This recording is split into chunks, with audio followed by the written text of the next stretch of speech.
চলো ভাই, এক মাঘ মারানির ফুটকি মেরে আসি। চলো দেখা যাক ভিডিওয় কি হয়। একটা কথা কিছুতেই আমার মাথায় আসছে না, সারা যত আছে চটি চাটা বেশিরভাগটাই নুনু কাটা।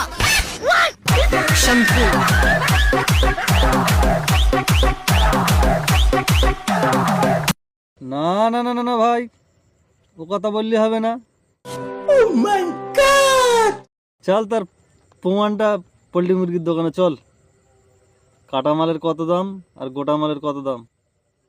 কাটা মাল 180 আর গোটা মাল শুধু 120 টাকা।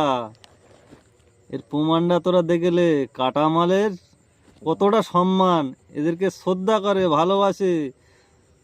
এদের চটি চাটা বলে না, চটি চাটা তো তারাই যারা এইসব ফেসবুকে উল্টো পাল্টা পোস্ট করে, ভিডিও পাঠায়, তারাই হচ্ছে বেশি চটি চাটা।